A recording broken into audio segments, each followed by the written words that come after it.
SSI recipients will be receiving not one, but two checks this month in December. I'll be going over exactly why that is, and also why one of the payments is going to be larger than the other. Other than that, we also go over why some Republicans are once again pitching changes to Social Security. So, hello everyone, and welcome back to your daily government and financial news update. In today's video, we'll be going over all the news that I just mentioned, along with some other updates in the stock market and Bitcoin.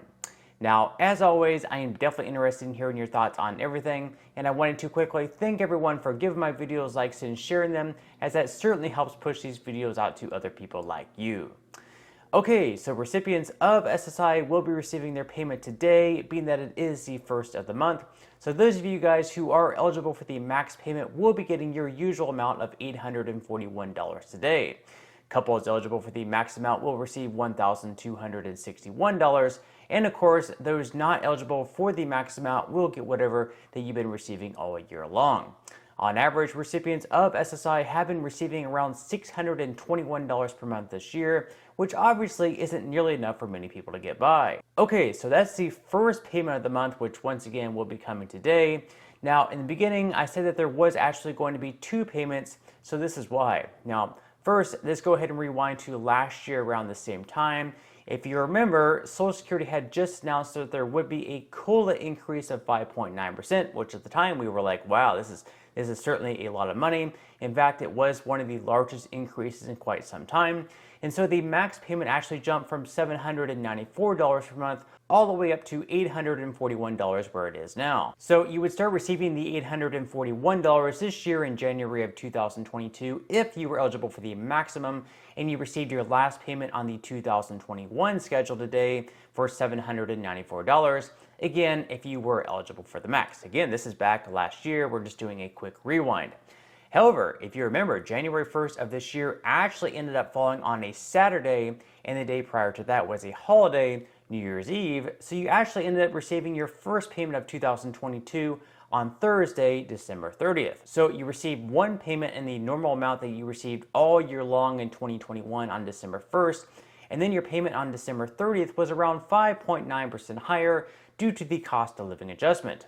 This year is going to be the exact same way. So back in October, it was announced that Social Security benefits would be rising by 8.7%, which makes the 5.9% increase from last year actually seem pretty small. So for 2023, the max benefit for SSI recipients is jumping from $841 per month up to $914 monthly. And just like last year, January 1st of 2023, which is when you receive your payments on the first of each month, will once again be falling on a weekend, so you'll have to back up to December 30th, a Friday, for when you'll receive your adjusted payment for January of 2023. So you'll be receiving one payment today. Once again, if you're eligible for the max, you will get it for $841, and then you'll get a second payment later on this month, this one being for $914. The same can also be said for those who are eligible for less than the max payment.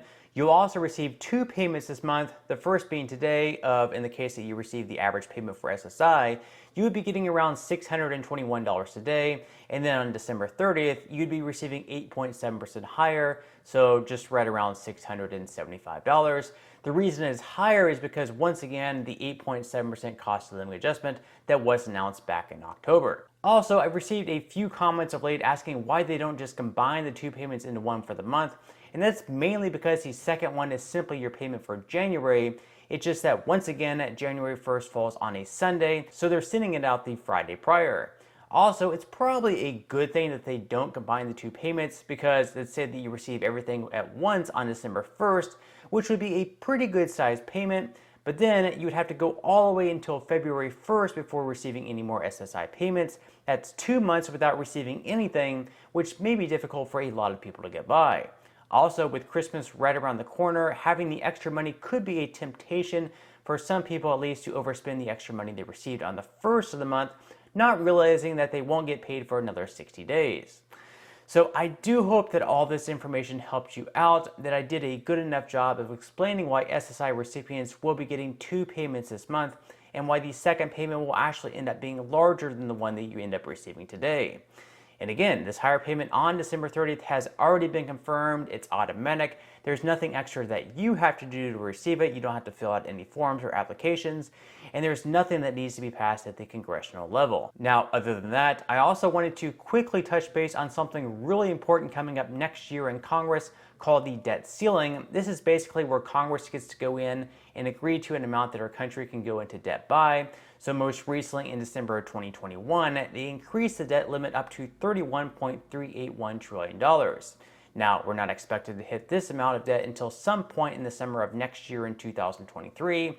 At that point, though, if the debt limit has not been raised or we haven't been able to lower the amount of debt that we have now, the U.S. government won't be able to issue any new debt. If this happens, the federal government will have to temporarily default on many of its payment obligations, whether that be Social Security payments, veterans benefits, etc. The consequences of a default certainly won't be a good one either, as a recent analytics report by Moody's estimated that a default could have similar macroeconomic consequences to the Great Recession, a 4% GDP decline, nearly 6 million jobs lost, and a rising unemployment rate matching 9%. They also project that stocks could drop off by an alarming one-third amount, causing $15 trillion in losses for American households. Now, back in 2011, the United States ran into a similar problem where both Republicans and Democrats bickered over the debt ceiling, and that resulted in the credit rating agency Standard & Poor to downgrade our credit rating for the first time ever. Because of that, we're now considered a bigger risk of defaulting than other countries such as Sweden, Switzerland, Norway, and Canada. So now, some Republicans, and most recently the number 2 Senate Republican John Thune, say they want to use the upcoming debt limit negotiations to consider changes to certain entitlement programs. Essentially, Republicans are looking to leverage the next debt limit increase for our country by saying, first, before we do this and go into any more debt, we need to look at potential cuts in our federal spending and also look at making changes to Social Security and other so-called entitlement programs. Now, Republicans aren't necessarily looking at slashing Social Security completely. That would be a gross misrepresentation of what's going on here, but they do want to make sure that these programs are sustainable, which could include things like raising the full retirement age up to 70. But really, Republicans making these sort of comments about Social Security, making certain assertions that Social Security may need to be revised or voted on each year or every 5 years to continue renewing these programs, is really about the dumbest thing they could possibly do, and probably one of the biggest reasons we did not see the red wave that was supposed to happen in the midterm elections. I think a lot of Americans have a great distrust in the Biden administration and Democrats right now in their handling of the economy.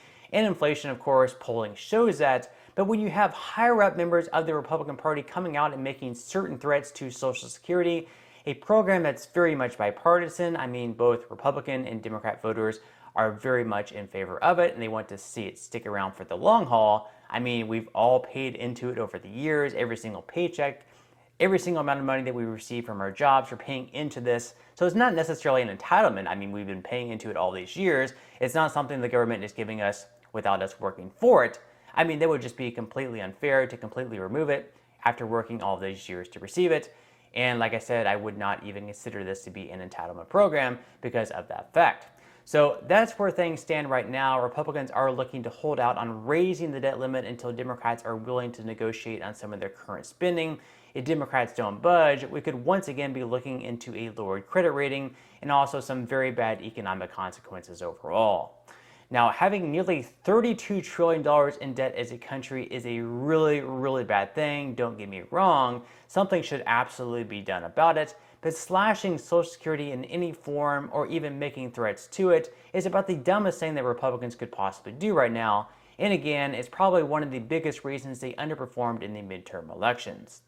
Now, just quickly moving into some money news. Yesterday, we finally had some really great news with Fed Chairman Jay Powell suggesting that rate hikes will begin to ease in December. And so, because of that, investors took that as a great sign for things to come. The result was the S&P 500 rising by 3.09%, the Dow Jones jumped up by 2.18%, and the Nasdaq saw the biggest jump of them all, climbing up by 4.41%.